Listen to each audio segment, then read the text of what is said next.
So, a whole bunch of very incriminating emails have leaked, which show that the White House and really everybody around President Donald Trump knew all along that the goal of withholding aid from Ukraine was to get them to do the thing he wants to do, to get him that deliverable, which is these public announcements about investigations into Joe and Hunter Biden for the purposes of smearing the Bidens and helping Donald Trump in 2020.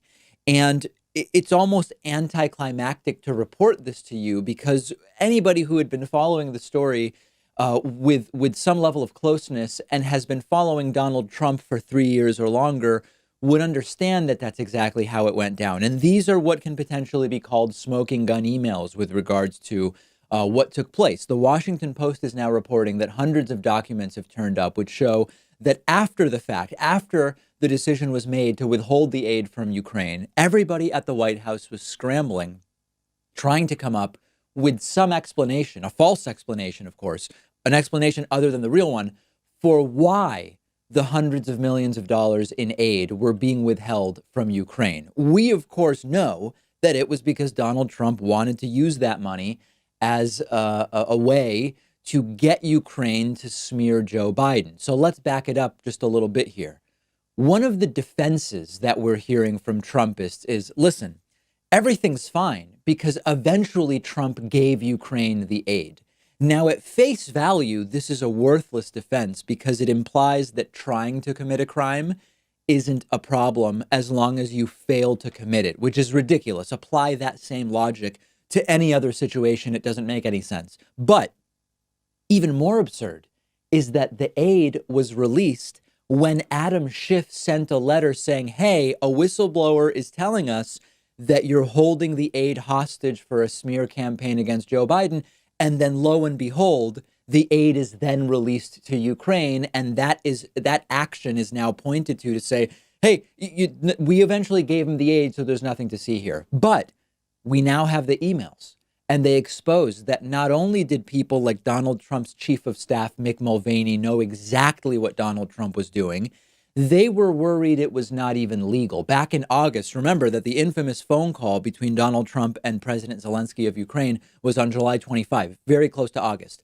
In August, Mulvaney, knowing that the aid had been withheld, asked the director of the Office of Management and Budget, OMB, for an update on the legal rationale for withholding aid and how much longer can we withhold the aid, because Mulvaney knew why it was being withheld and he suspected, he feared that it could be legally problematic. Emails were then turned up between OMB and the State Department. The State Department officials corresponding about this with OMB also were saying, whoa, hold on a second. Withholding this might be against the law. The funds are congressionally approved, and now they are being withheld for what they, of course, suspected were political reasons. What is Trump doing? How long can this go on? Is this even legal? So ultimately, we have the same story from all fronts. The whistleblower says Trump is holding up aid or was holding up aid to get Ukraine to smear Biden. It was a form of bribery extortion. Trump then goes on Fox and Friends and in not so many words says, yeah, I told them to investigate corruption, which is, of course, code for smear the Bidens publicly.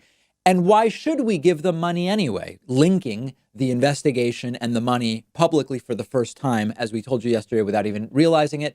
That story overnight, 350,000 views on YouTube, generating a lot of interest, as it should. Then we heard from the impeachment witnesses last week and the week before, Gordon Sondland saying there was a quid pro quo. And I suspect that there were actually two quids pro quo. More witnesses last week adding fuel to the fire. Everybody knew this may be, as I read on Twitter, this may be the most meticulously and extensively documented presidential bribery extortion scheme that we have ever seen.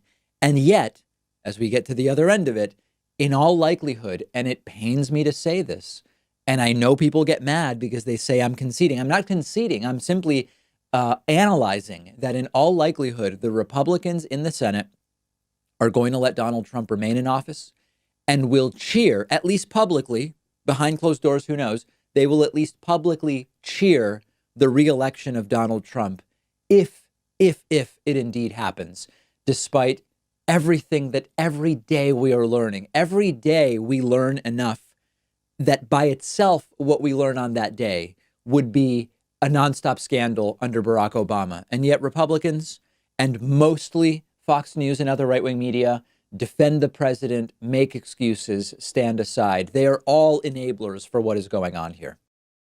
One of our sponsors is privacy.com. They're giving you $5 when you sign up for their completely free service at privacy.com/Pakman. I've been using Privacy for a little over a year now. You've heard me talk about it before.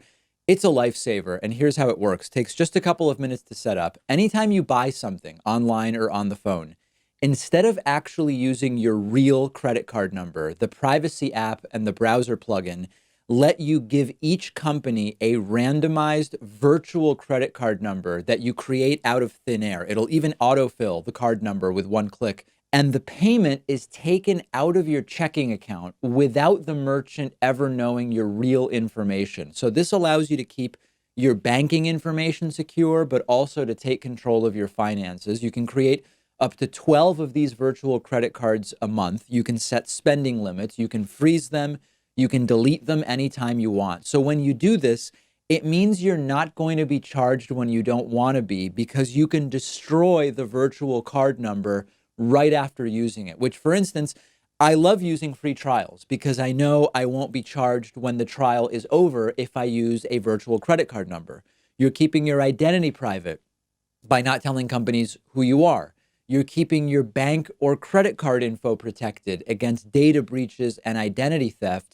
And it's free. There's no catch whatsoever. But if you want, Privacy also offers a $10 a month plan that gives you 1% cash back and lets you create 36 credit cards a month, and a $25 a month plan tailored more for small businesses where you can create 60 card numbers a month and much more. But definitely go ahead and at least get started with the free plan. You'll protect your financial info. Companies can't charge you unexpectedly. And like I said, you'll get $5 to spend when you sign up at privacy.com/Pakman.